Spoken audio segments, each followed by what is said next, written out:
Hey creative friends, welcome to my channel and welcome to another amazing monthly shelf-stable collaboration.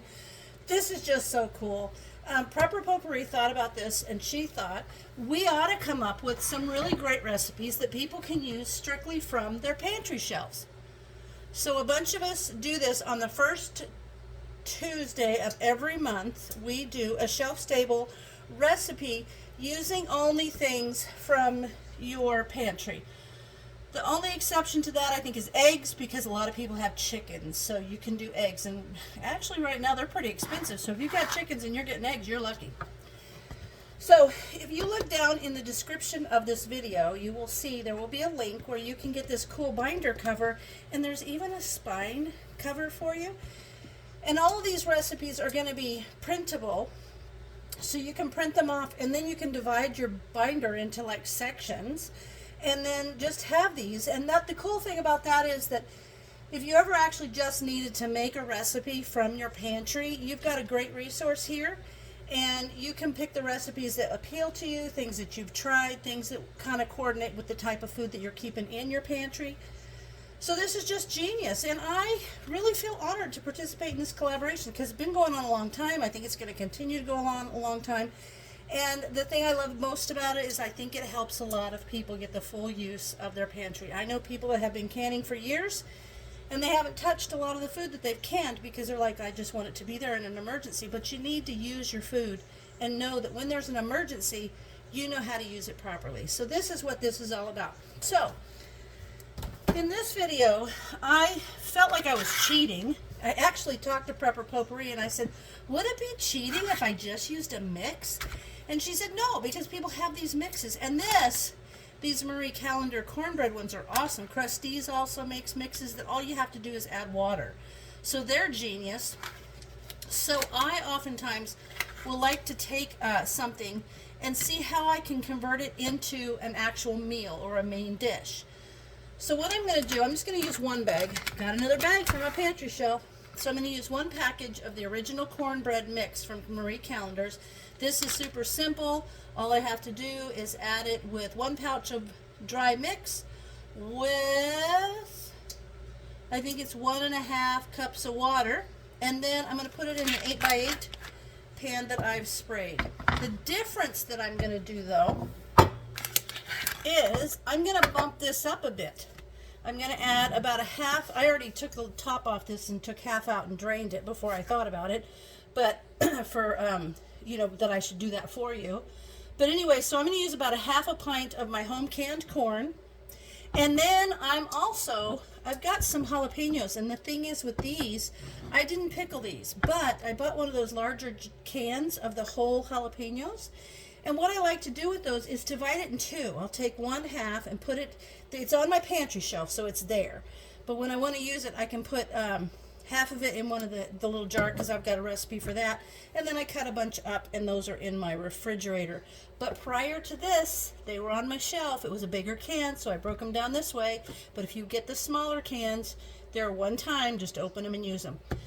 So my plan is, and I hope this turns out, Brian's always game for an experiment. You know, he's going to do a taste test, and he's pretty fair and honest about it.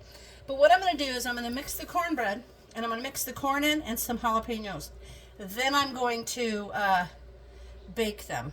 Now, if this was not a shelf-stable only thing, I would probably add some cheddar cheese in there and add cheddar cheese on top. If you have freeze-dried cheese, you can do that. I just don't have any. So that's a suggestion if you're making this not in a time when you can only have access to shelf-stable things. You can always use shredded cheddar. But for this, because it's supposed to be shelf-stable, I'm not going to do that. So I'm going to mix the cornbread. I'm going to simply mix in the corn and the jalapenos.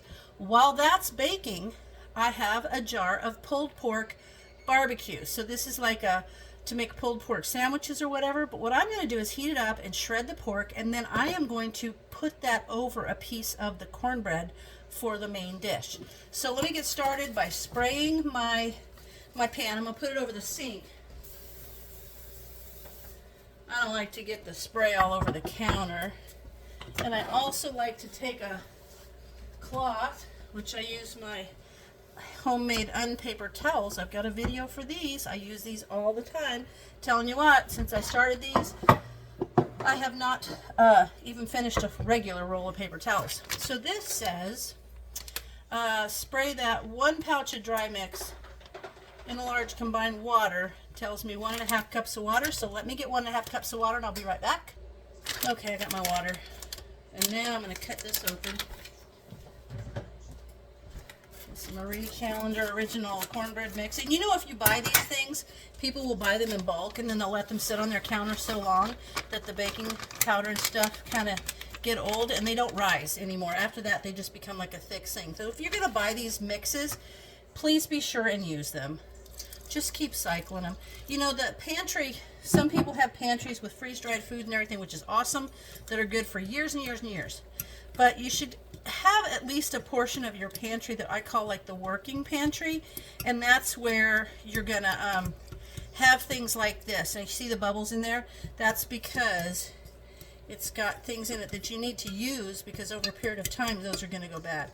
Now, I've always been on the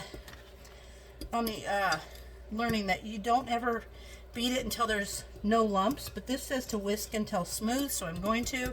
But my mom always said leave some lumps in your cornbread, but she was making it from scratch because she was just that good. That's why I thought is this cheating?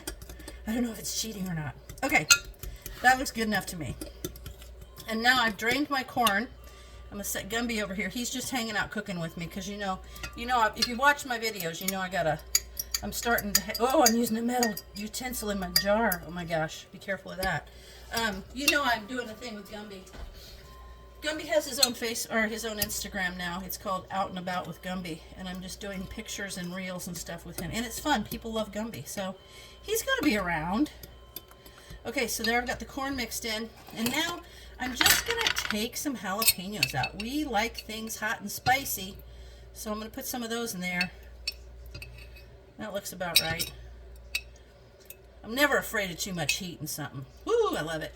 Okay, now I just broke one of my main cardinal rules was not to use metal in a canning jar, but you know what? Sometimes it happens.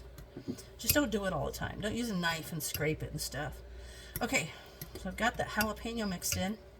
Now at this point, if you're just making this because it looks awesome and I think it's going to be wonderful, you could just add in your some cheddar cheese too.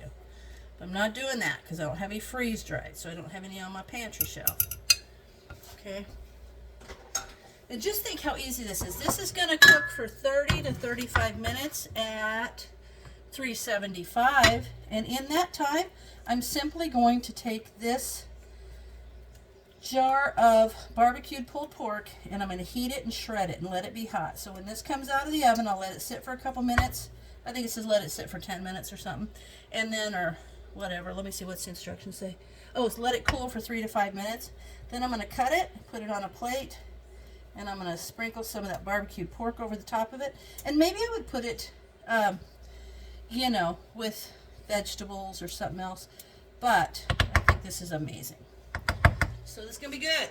Okay, now I'm going to put that in the oven for 30 to 35 minutes. During that time, I'm going to put this in a pot and heat it up. When I come back, this is going to be done, ready to cut, and this is going to be ready to put on top of the cornbread. So I'll see you in 30 to 35 minutes. I just thought I'd show you this. I opened that jar and I put it in here, and I'm just using this to kind of break all the chunks up so that it's going to be this awesome barbecued pulled pork. Look at that close up.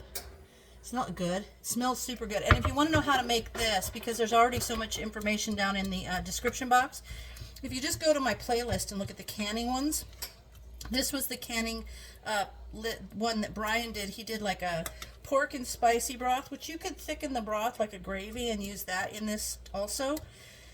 And he also did this barbecued pulled pork, which is going to be phenomenal. And I like when we do it in pints. The pint-sized jars are perfect. It's what it calls for in the recipe. But the reason they're perfect is because that's just the perfect amount for two. So it's going to be great. So let me heat this up and get the bread out, and then I will show you the finished product, which is going to be amazing. You know what? I've decided I'm going to put together a salad to have with this meal that I'm making, the meal itself is shelf stable. Like you could use that if for some reason you had no other ingredients. So the rule is that all the stuff that we make the recipe with has to be a shelf stable item. So I'm going to use that, and I want to encourage people to make these recipes all the time. So because of that, I'm going to go ahead and make a salad so that I can show you you can use these shelf stable recipes as a main part of your recipe planning.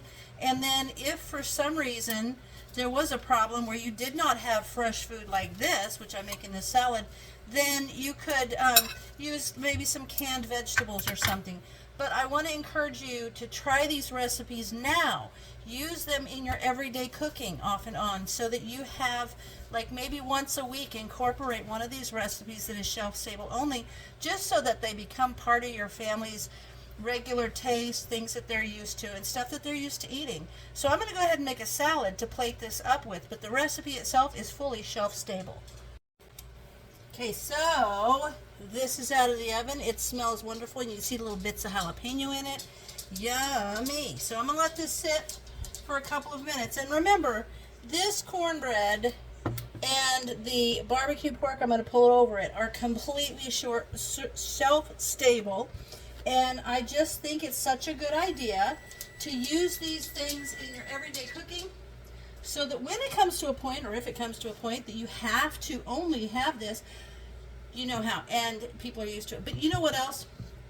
Right now, things are so expensive, and I know that I bought things when they're on sale, and I'll buy several packages of something. And so what I like to do is to go ahead and use those. And the nice thing is when you bought something on sale, maybe you bought it last year, and you have it on sale, and this year when things are so expensive, you're using it to create meals. You're basically creating meals at the price it was on sale last year. You're not paying the price that it is currently in the shop. So that's kind of a cool thing. So now I'm going to let this sit for a couple, 3 minutes, and I'm going to come back and I'm going to put that barbecued pulled pork on it, and we're going to have Brian do a taste test. He's going to have to limp in here because he had a broken foot. Apparently in December he thought his foot hurt. Turns out that it was broken. But he went to the doctor today, and it still isn't healed. So now he's in a big boot, and they're thinking that he might end up having a surgery on it. So let's give him a little credit for coming in here and doing a taste test. All right, here we have it. I've got this ready for Brian to come do a taste test. And what I did was I just cut the cornbread, put it on the plate, and then I put the barbecued pulled pork on it. Brian, you want to come try this? No. Yes, you do. Howdy ho. So this is that pulled pork that you canned? Who? On some... I did. You did, yes. On the shelf-stable cornbread that I made. So basically that whole main thing that you're going to taste is shelf-stable. I put a salad on there for you. But... Mm-hmm. Is it really good? Because Mm-hmm. the cornbread has corn from home-canned corn and jalapenos. And Jalapenos? Yes, jalapenos, God. Yes, so, we got that. Anyway, so there it is.